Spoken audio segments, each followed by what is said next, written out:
had a brilliant day here today with demos, with tour of the different facilities, and now we're here to speak about automation in food service and what it's all about, what it's going to do to the sector, what it's doing to the sector, and where it's all heading. I would like you all to introduce yourself one by one, tell us a little bit about your experience, your area of expertise, and we'll take it from there. Megan, do you want to start? Yes, thank you, Tina. So I'm Meghan Daro, Vice President of Consultant Services for Middleby, and we're very excited to be here in Spain in our brand new facility with all of our solutions-based vignettes for consultants and customers to come in and try the equipment and demo and really see all the solutions Middleby has to offer. So we're excited here to be talking about automation today. I have been with Middleby for the last 5 years now, and food service is all I know. So it is a very exciting topic that we're speaking about today, which is automation. So I'm thrilled to be here from the manufacturer's perspective, along with our consultant partners, to speak on the topic today. Brilliant, thank you. Thomas? My name is Thomas Mertens from Munich, Germany, and I'm also working as a consultant. The last 8 years is my special force digitalization and different kinds, and yes, it's a great facility, what you say also, yeah, and it was impressive for us to see it. So I enjoy the colleagues on the panel, and what we have to discuss is a great theme about the future in our branch, and I think we can make some new ideas to bring in the branch and bring it in front for our clients. Fantastic. Thank you, Thomas. Armando? Hi, my name is Armando Pucci. I come from São Paulo, Brazil. It's a great honor to join our FCSI team members. I'm a emeritus member. I'm already retired, but still working. You look too much young. Oh, no. So it's a great opportunity to learn and to share our knowledge about automation right now. I'm Kathleen Held. I'm CEO and President of Cini-Little. I have been in the food service industry for over 30 years. It is what I live and breathe and have a passion about. And I'm really excited to be at Mini MIC here in Madrid, having visited the Dallas MIC also. Hi, Ken Schwartz with SSA, food service consulting firm from the US as well. But we operate on a global basis, do projects all around the world of varying sizes and shapes. Happy to be here as well. Like, excited to chat with colleagues about perhaps what's next in the industry. Thank you. And I should perhaps also introduce myself. My name is Tina Nielsen, and I'm the editor of FCSI's quarterly magazine, Food Service Consultant. So there we have it. Ken, if we could start with you, just to kind of lay out, what do we mean when we talk about automation? There's probably, I imagine people within the industry know exactly what we're talking about, but and many people might think robotics when they think automation. How would you describe automation? Yeah, great question. What do you mean by that? Because automation comes in all shapes and sizes, and I think you made a very good point. I think when we talk about automation, I think a lot of people's visuals go immediately to robotic arms doing different things, but when you look at some of the solutions that are within this MIC, in some form or fashion, from coffee makers to conveyors, there's automation built into a lot of that equipment already. So, how does it scale? How does it provide benefit to the client, and in what form and fashion? And what's the appropriate approach, right? What's the right tool, the right widget for a particular client, for a particular need? And then we also look at it in terms of, what is the cost versus benefit, and what is the ROI associated with that? I would agree with Ken and everything that he said. Automation and robotics sometimes get confused and thought of as one and the same, but so much of the equipment that is coming out and we're using in our projects has the built-in automation, whether it's a soda machine or even the cooking equipment that has the recipes built into it. How do you see it, Megan, from the manufacturer's perspective? Sure, and I think, being on the manufacturing side, we think about automation, honestly, with every one of our projects and all the equipment that we, of course, are building. But I do want to take a step back, and when we talk about, foundations, really, of automation, in that, to Kathleen's point, it can be something as simple as the soda fountain, where you fill up your cup, the ice dispenses, you put your cup up to the lever, and soda dispenses. I mean, that starts with something as a very simple process to automation. I think there is also some fear with the level of automation when people think of things like as far as expansive as something like robotics. So even the simplistic implementation of automation will bring us a long way. You all come from different parts of the world, you all travel a lot. Are different regions at different stages in terms of how far ahead they are? What do you think, Thomas?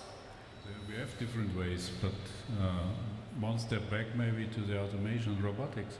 We have two targets here, because one is the system gastronomy. That's one field you can think about it. The other one is the high-end gastronomy, where you go to tailor-made automation or robotics. And I think when we talk about this, we have to bring at first, for the tailor-made situation, standards inside. Standards inside about how we work with the data, how we can connect the interfaces with different types of manufacturers, with different types of workflows, also from software, from the cashier software, to bring inside AI. And this all will be like a nice flower to arrange this. And when we have these standards, we can think about different kinds and different types of automation, also robotics. And that's in our target also in Europe, to bring it in front, because we have an iceberg. So our clients normally not so interested about digitalization and robotics and stuff like this. So, and we see like an iceberg only 10-20% over the sea, and the rest is under the sea. I think also building on that, you think about that some of our clients aren't the end users actually operating the kitchens. We're working with architects or developers on creating the infrastructure for a kitchen that somebody else is going to develop. So they don't understand or appreciate the technology that is in the equipment. And oftentimes, when it comes to the bid phase, it's getting value engineered out, because there's just not enough education on how it's really going to make things easier for them, improve the employees' experience, retain the employees, make them easier to train, food savings as well. Megan, again, from the manufacturer's perspective, how have you seen this demand? Because I know Middleby is all about implementing automation where it works and where it's appropriate. So how have you seen the evolution of that? Absolutely, and I'm actually looking at a piece of equipment right now, which, as Thomas and as Armando has spoken about, the controls aspect of things. So I see automation; it's happening right now. So when we talk about, take controls for example. So when I'm looking at the FireX piece right here at the MIC here in Madrid, and you no longer need to be an expert level, culinary chef, because the controls are actually telling you when to add carrots, when to do a stir, when to do each phase of the process. So that takes a lot of the load and the bear off of someone to have that level of expertise, to which the equipment is actually speaking to the end user and telling you what to do. I do think the other thing is the efforts from the manufacturing side that we have in order to unify our controls. So when you do have, and we call him Johnny Nosering in the States, when you have Johnny Nosering in the kitchen, who's maybe 16, 17, 18 years old and doesn't necessarily have that experience, he knows that he can push a button that looks like chicken and put the chicken in, and the recipe is programmed, and he knows what that piece of chicken looks like, and he can push that button, or whether it's pizza. And so now you have consistency, automation, less food waste, less training, answers a lot of our labor questions all into this automated process relative to controls. So I think both of the pieces that we were just speaking about are very easily implemented. It's not a futuristic concept. It's happening right now. It's how do we leverage that, take advantage of it, and make sure we're executing it in operations. Should chefs feel threatened? Ooh, good question. I think that, you know, from the chef's perspective, their expertise in the recipe development, in what the, you know, the final output is absolutely necessary as we establish recipes and build in the controls. But this will take the pressure off the line cook, and maybe some of those more introductory roles in the kitchen so that the chef can oversee and do more of those managerial responsibilities. Hey Tina, can I give you an example? When you said, will the chef push the button, right? So we have a client who is a 2 Michelin star chef. We're doing a new Mediterranean restaurant for him. And he came to us and he said, hey, listen, you guys did a great job designing the kitchen. He's like, I really need a way to cook pitas fresh to order. You know, we're gonna send them out to every table, but it's gotta be super fast, it's gotta be super consistent. I need a solution. And he's like, you know, do we add another grill? Do we grill them? I said, well, you don't have room for another grill, right? We're out of hood space, the building's built, the ductwork is in. And so, again, like what we saw today, right? We saw, and this I think is the difference, right? When you think about the chef, all due respect to all of the chefs in the room, and I didn't know there was going to be like 400 people here. You said this was going to be a small group. So, you know, when you think about what came out of the Jasper, right? That's art, right? That's an art, you know, and what came out of the Combi was art. But what came out of the Combi has been scientifically proven, right? Where somebody can just push a button. You don't have to have the same skill level. So with this particular chef, I said, listen, there's some great solutions out there. Are you open to taking a look at Turbo Chef? And he's like, the oven, I don't want to have to open and close the door. I said, no, they got a conveyor. I said, our rep has a test kitchen. If you're interested, let me tee it up. You make your dough and go over there. I'll come with you, meet their chefs and test it. And he's like, yeah, I'm totally open to it. And honestly, I didn't think it was, I never thought he would be interested in it, but you know, listen, these are the tools and the knowledge that you guys have given us. So I'm like, I feel obligated to share and, you know, test out the equipment and make a choice for yourself. Once he saw the product coming out of the 2020 and the consistency of it, he said, we have to have this, right? We have to have it. And so for us, right, it's one, it's having the resource, and two, getting the knowledge from you guys, and then the value that we instill by sharing what you've shared with us. We created a very, very simple solution. And I know, right, if I ask my colleagues, we know that there are other consultants in our industry who would say, well, I don't know that I would spend the time to go with a client and go look at this. Nobody's paying me to go do it. And I sit back and say, you know, we have an obligation to that client, right? And an obligation to the industry. You guys are making a big investment in this and the industry. And I think a little bit of our time should be our investment in helping our clients as well. But yes, the chef will push the button. Yeah. I have a question that came out of what Ken was just saying about them. Well, about what you said, Johnny Nosering pushing the chicken button on the oven. And I'd like to hear from you, Kathleen, on that, because knowing you're very involved in the FCSI Educational Foundation, having Johnny Nosering happily just pushing the button so he doesn't have to think too much about it, playing devil's advocate, isn't there a stunning opportunity there to actually say to the young cook, I'd like to encourage you to go to training, to learn the skills so you can go beyond pushing the button. And that way you also feed the pipeline of new staff coming in. And I dated Johnny Nosering, so I don't know if he would have done that, but. Yeah, obviously we want the young students who are getting their first jobs in food service operations to fall in love with it and have the passion that all of us have with it, and want to go on and get the training that they need to continue in the industry, to take what they've learned in the kitchen, become, innovators on the food service equipment side, become designers, become, Michelin star chefs. We want them to build upon that and grow with it. Megan, we spoke about it a little bit earlier. We were trying to think of downsides to automation, and, Yes. and it's a little bit related to the people issue. Sure. So my thought is that, I wouldn't necessarily call it a downside. I will kind of start from what I think the foundations of our industry is, and within hospitality, it is a people-driven business. And I would really like us to make sure we stay focused on the people connection, especially post-pandemic world is, I think, one of the biggest things that I saw as a miss, and that we were longing for that people connection within our industry.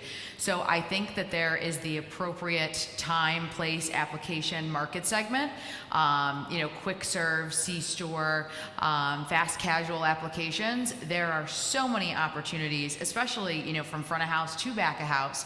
I think that there are some great opportunities in high-end fine dining and other applications, college and university, healthcare, things like that, that can introduce the automation piece in the back of house. So while I wouldn't necessarily call them, downfalls, I would say that there is an appropriate application for almost every market segment. It's how do we operate, how do we function, and how do we make sure we educate from the manufacturer side with our consultant partners to create the best solution for that market segment for that client. I think this is where the robotics comes in to the, more of the fast casual industry, is where you're seeing the robotics being used, because we're in the hospitality industry. So if there is a labor shortage, that allows the people to be put forth in front of the customer and have the robotics, making the burgers or the fries, because they're very repetitive task. The concept of robotic arms doing food is more a marketing use, because we still need people to do basic things, and the most important things that the robotic will not be able to do. One thing that I believe is very important, at the end of the day, with a push button, you have the report, the food safety report, also the energy report, and the temperature report about what happens during the process, the food. So you have all the data necessary to guarantee the safety, and at the end, your revenues will be very easy to control. If you have a global chain, it will be easier. But of course, a small business can achieve these goals very easy. Maybe finish off by hearing your thoughts on the future, then where it's all heading. Thomas, do you want to, you're the future man. Do you want to start off? Where's it heading? Any final thoughts? Future is brilliant for us. It's also about what we get new on information now inside our branch, and which chances we have for the future, not only for the manufacturers, also for the restaurant owners and system gastronomy. It's great. So I see only sunshine in front, no cloudy sky, whatever, no rain like in Madrid, but it was okay. And that will be a great future for us in the front. I feel sometimes like Mr. Tesla or Edison. That is the time what we have now, only in another situation. But we're talking always about new land. We have to discover this land altogether, and that will be great. I love it. I would say one thing about, I and Ken was talking yesterday. I don't know, everybody knows, but the largest central commissary kitchen in the world is in India for scholar meals. They produce more than 2 million meals a day just to feed the boys and girls in the schools. And the Occidental companies don't sell nothing there to produce these meals.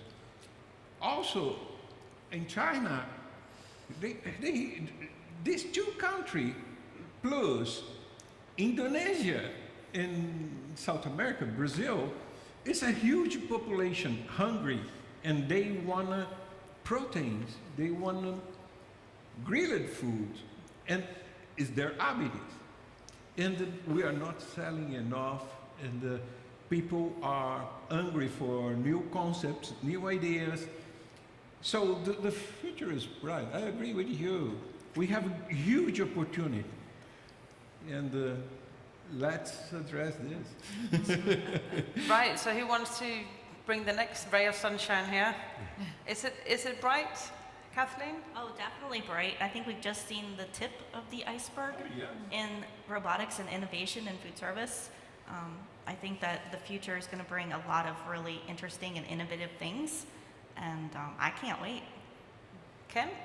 Yeah, I agree. We look at things in different ways, in different metrics. Some of it is some of our relationships with manufacturers, right? We talk to them about what's going on and how it affects the industry. And, during the pandemic, food service equipment went up roughly about 63% due to the cost of stainless and urethane foam and copper and a lot of the things that get used in our industry. And some of the manufacturers that I talk to, big companies, some privately held, some publicly traded, get a little nervous listening to the news and gloom and doom about the financial markets. And, some of the projects that I think all of us get involved in, happen at a level that's kind of typically above the local, I'll call it local banking or funding that, all due respect to mom and pops, like where a mom and pop would go when they're ready to build store number 2 or number 8, and they go to the bank and the bank's like, hey, sorry, this is too risky. You got a great business, right? And you would definitely be a great borrower for us, but we're not financing restaurants, too risky. But for some of our projects that are the 50, 100, $2.6 billion, these guys are borrowing at a level from different places that those trains have left the station and they cannot be stopped. And when I look at the amount of those projects, and Armando and I were talking about this yesterday too, is that what makes, I think, our world go round is development and construction, because the ripple effect of all of the different markets that touches, both locally where the projects are happening, nationally and internationally through suppliers and consultants and manufacturers. I think if we all keep an eye on what's happening in the construction world, I think we'll all be smiles, because there's so much going on that can just not be stopped. And I don't see that ever slowing down. Yeah, Ken, the projects that we are working right now will be ready in 2 to 5 years from now. Yeah. So 5 years in advance, we can see many changes, many new things, and the market is growing. What about you, Megan?